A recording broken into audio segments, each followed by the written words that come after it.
প্রতিদিনের জীবনে যদি একটু অতিরিক্ত সময় পাওয়া যেত, যদি পিছনে ফিরে গিয়ে ভুলগুলোকে শুধরে নেওয়া যেত। অ্যাবাউট টাইম এমনই একটা গল্প, ভালোবাসা, পরিবার আর জীবনের মূল্যবান মুহূর্তগুলো নিয়ে। রোম্যান্স, কমেডি আর হালকা টাইম টেবিল মেশানো এই গল্পটি শুধু বিনোদন নয়, জীবনের দার্শনিক এক চর্চাও।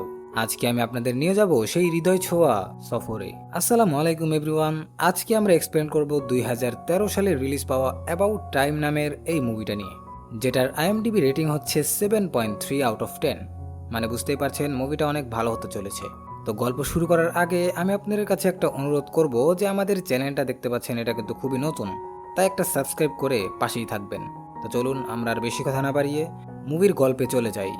গল্পের শুরুতে আমরা টিম নামের একটা সাধারণ ছেলেকে তার পরিবারের সঙ্গে সমুদ্রের ধারে একটা সুন্দর ঘরে থাকতে দেখি। তার পরিবারও তার মতোই আদুরে ছিল। তার বাবা ছিল একেবারে ঠান্ডা মাথার একজন মানুষ, তার মাও তাকে খুবই ভালোবাসতেন, আর তার ছোট বোন কিটক্যাট তো ছিল পুরো ঘরের প্রাণ। তার কাকা ছিলেন বেশ অদ্ভুত স্বভাবের, কিছুটা হারিয়ে থাকার মতো, কিন্তু মনের দিক থেকে তিনিও খুবই ভালো ছিলেন। প্রতি বছরেই তাদের বাড়িতে নতুন বছরের পার্টি হয়, সবাই খুব আনন্দ করে সেটাকে উদযাপন করে। সেই বছরেও তেমনটাই হচ্ছিল। পার্টির পরদিন টিমের বাবা তাকে ডেকে বলেন, আজকে তুমি 21 বছর পূর্ণ করলে। আমাকেও একসময় তোমার দাদু এভাবেই ডেকেছিলেন, যেমনটা আজকে আমি তোমাকে ডেকেছি। টিম সরাসরি তার বাবাকে জিজ্ঞাসা করেন, কোনো বিশেষ কারণ কি আছে? তার বাবা স্বভাবসুলভ শান্ত হাসি দিয়ে বলেন, আমাদের পরিবারের ছেলেরা একটা গোপন ক্ষমতা পায়। আমরা টাইম ট্রাভেল করতে পারি, মানে শুধু অতীতে ফিরে যেতে পারি, ভবিষ্যতে নয়। প্রথমে টিম ভাবল বাবা হয়তো মজা করছে, কিন্তু তার বাবা বলেন, আমিও প্রথমে এটাই ভেবেছিলাম। কোনো অন্ধকার জায়গায় যাও, তারপর 2 হাত একসাথে করে শক্ত করে ধরো, এবং যে সময়ে তুমি ফিরে যেতে চাও সেটাকে মন থেকে ভাবো। টিম মনে মনে ভাবল, যদি এটা একটা ঠাট্টা হয় তাহলে সে তার বাবাকে কখনো ক্ষমা করবে না। তবে তার কৌতূহল জেগে উঠেছিল। সে আলমারির ভেতরে গিয়ে 2 হাত বন্ধ করল আর গত রাতের নতুন বছরের পার্টির কথা ভাবতে লাগলো। চোখ খুলে দেখে সে পার্টির সময়ের পোশাক পরে আছে। বাইরে থেকে সেই একই মিউজিক শোনা যাচ্ছে। সে নিচে গিয়ে দেখল পার্টির ঠিক সেই ঘটনাগুলোই ঘটছে। এবার সে আগের দিনের ভুলগুলো আর করল না। এরপর সে আবারও বর্তমানে ফিরে এলো এবং বাবাকে বলল, এটা তো সত্যিই কাজ করে। বাবা হাসি মুখে জিজ্ঞাসা করল, এখন বলো, এই ক্ষমতা দিয়ে তুমি কি করবে? টিম বলে, সবার আগে আমি টাকা এবং খ্যাতি চাই। এটা শুনে তার বাবা সঙ্গে সঙ্গে তাকে থামালেন এবং বললেন, তোমার দাদুও ঠিক এমনটাই ভেবেছিল। শেষ পর্যন্ত তার কাছে অবশিষ্ট কিছুই ছিল না। আমি কখনো কোনো খুব ধনী মানুষকে সুখে থাকতে দেখিনি, কিন্তু টিমের যুক্তি ছিল, যদি টাকা থাকে তাহলে সারা জীবন তাকে আর কাজ করতে হবে না। বাবা সহজভাবে বলেন, কাজ থেকে কখনো পালিয়ে যেও না। তোমার কাকাকে দেখো, তিনিও ভেবেছিলেন টাইম টেবিল সব সমস্যার সমাধান করবে, কিন্তু কি অবস্থা হয়েছে তার সবাই জানে। টিম মনোযোগ দিয়ে সব কথা শুনছিল। পরে তার বাবা তাকে বলেন, এই শক্তিকে এমন কিছুতে ব্যবহার করো যা সত্যিই দরকারি। এবার টিম ভাবল সে এই শক্তি ভালোবাসা খুঁজে পাওয়ার জন্য ব্যবহার করবে। কিছুদিন পর টিমের বোন কিটক্যাটের বয়ফ্রেন্ড জিমি একটি মেয়েকে বাড়িতে নিয়ে আসলো। নাম ছিল শার্লট। সে 2 মাস তাদের সঙ্গে থাকবে। শার্লট দেখতে খুবই সুন্দর ছিল। টিমের মন তার প্রতি দুর্বল হয়ে পড়ে। সে শার্লটের মন জয় করার জন্য সবকিছু করে। সে একসাথে টেনিস খেললো, ঘোরাঘুরি করলো, সময় কাটালো। যখন শার্লট চলে যাওয়ার সময় হলো, টিম তার ঘরে গিয়ে ভালোবাসার কথা জানালো যে সে তাকে পছন্দ করে। কিন্তু শার্লট বলল, ইস, তুমি যদি 1 মাস আগে এই কথাটা বলতে। টিম তো সহজে হাল ছাড়ার মানুষ নয়। সে আবার সময় ঘুরিয়ে 1 মাস পেছনে চলে গেল।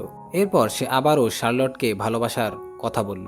এবার শার্লট হেসে বলল, ইস, তুমি যদি একদিন আগে এটা বলতে। বারবার চেষ্টা করার পরে টিম বুঝতে পারল শার্লট তাকে ভালোই বাসে না। সে মেনে নিল যে টাইম ট্রাভেল করে কারো মন পরিবর্তন করা যায় না। পরদিন শার্লট চলে গেল, আর কিছুদিন পরে টিম লন্ডনে চলে গেল তার আইনের পড়াশোনা শুরু করতে এবং তার সাথে ভালোবাসা খুঁজতে। সে তার বাবার এক বন্ধুর সঙ্গে থাকতে শুরু করলো, হ্যারি নামের একটা থিয়েটার শিল্পী। 6 মাস কেটে গেল, কিন্তু টিমের জীবনে কোনো মেয়ে আসলো না। একদিন সে এক বন্ধুর সঙ্গে একটা রেস্টুরেন্টে গেল। সেখানে তার দেখা হয় মেরির সঙ্গে। তারা কিছুক্ষণ কথা বলে, আলাপ গভীর হয়। এরপর টিম তার নম্বর নেয়।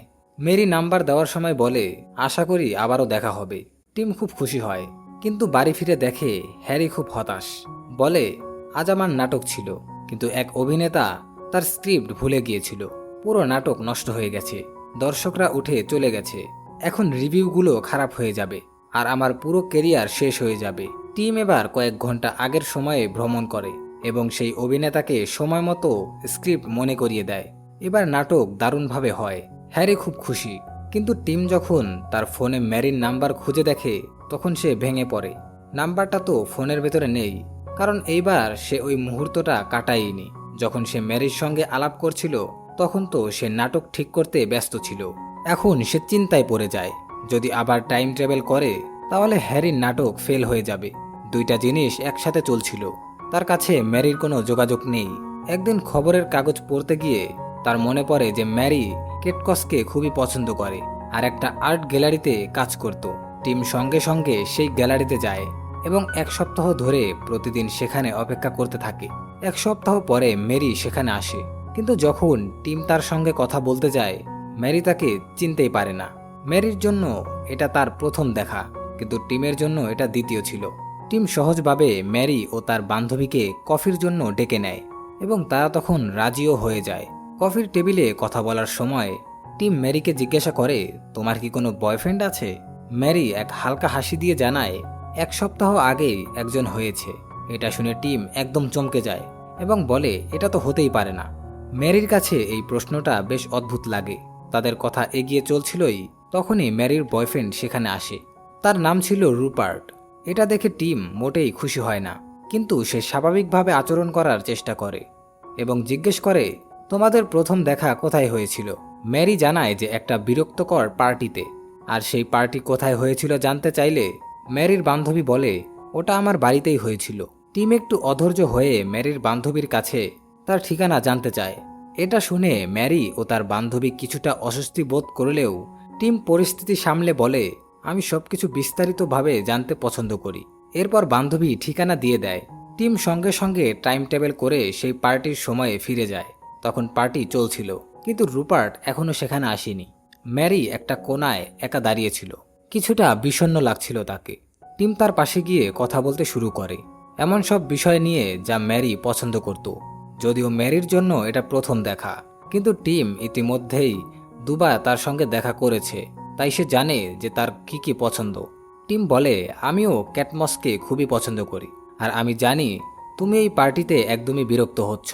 ম্যারি কিছুটা অবাক হলেও তার কথায় মুগ্ধ হয়।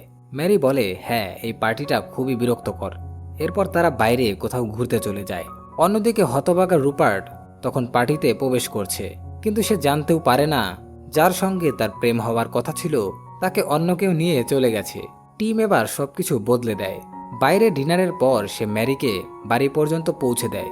তাদের সম্পর্ক ঘনিষ্ঠ হয়ে ওঠে এবং টিমের মনে হয় জিনিসগুলো তার ইচ্ছে মতো এগোচ্ছে না, তাই সে বারবার টাইম ট্রাভেল করে সেই রাতটিকে বারবার পুনরাবৃত্তি করতে থাকে যতক্ষণ না তা একদম পারফেক্ট হয়। এবার সে ম্যারিকে পুরোপুরি নিজের করে নেয়। তারা একে অপরকে প্রতিদিন ফোন করতে থাকে। সময়ের সঙ্গে সঙ্গে তাদের ভালোবাসা গভীর হয়। টিম অনুভব করে যে ম্যারি সেই মেয়ে যার সঙ্গে সে সারা জীবন কাটাতে চায়।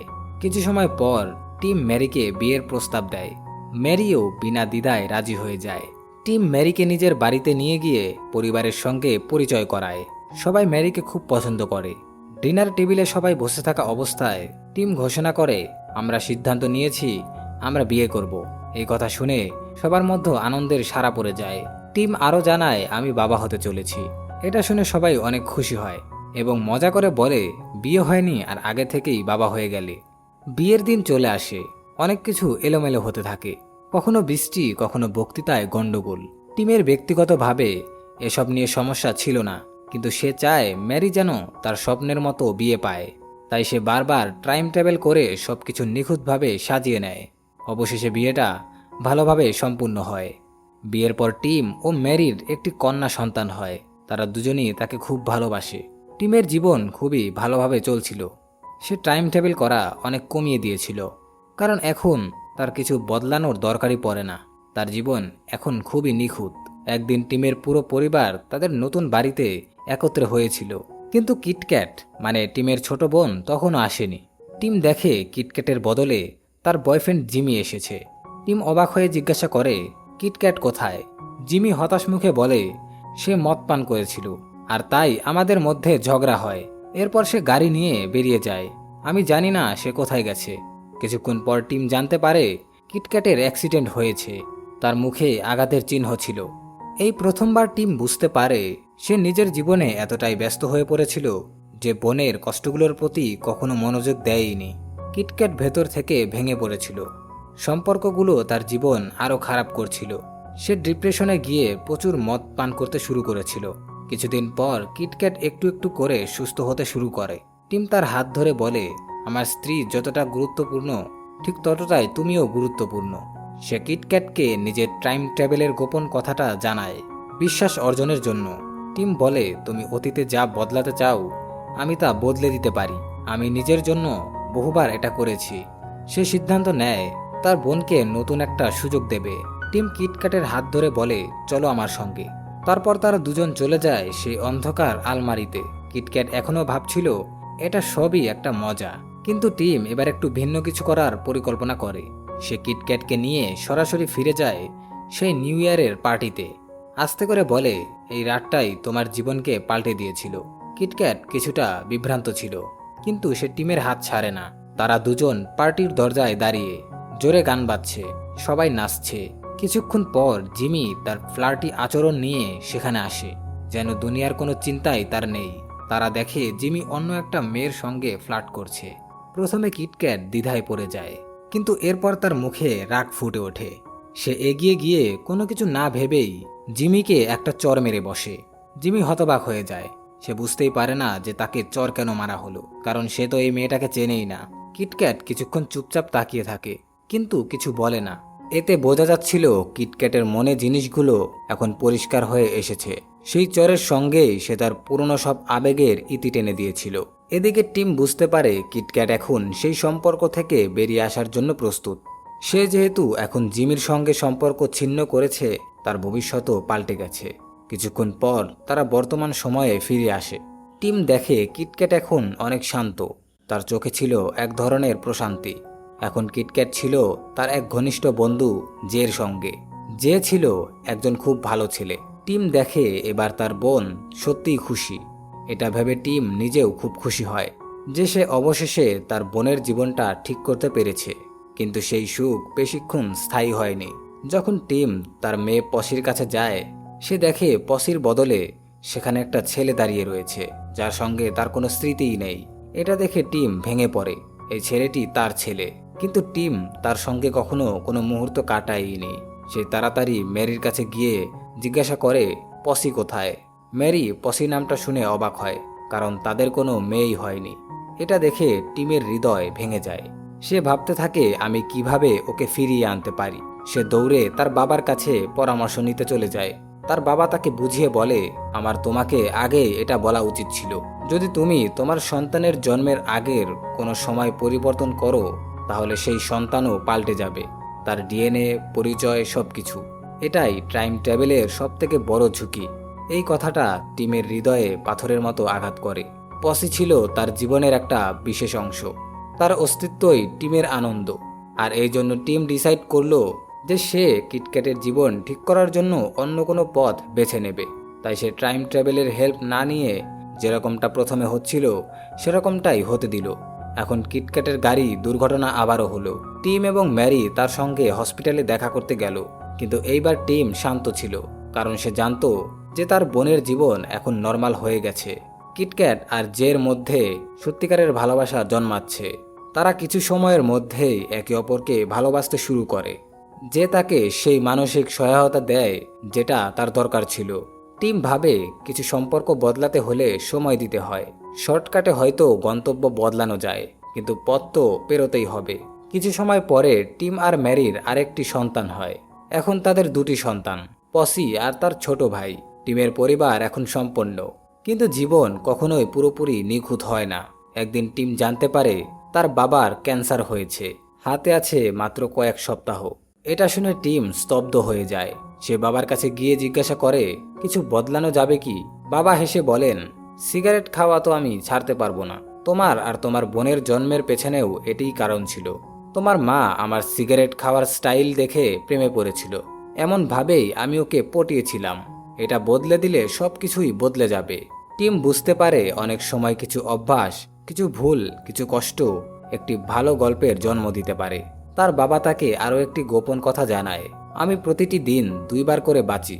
এভাবে প্রতিটি মুহূর্ত আমার জন্য স্বপ্নের মতো হয়ে ওঠে। যদি হিসাব করে দেখো তাহলে আমি এই দুনিয়াতে 200 বছর ধরে বেঁচে আছি।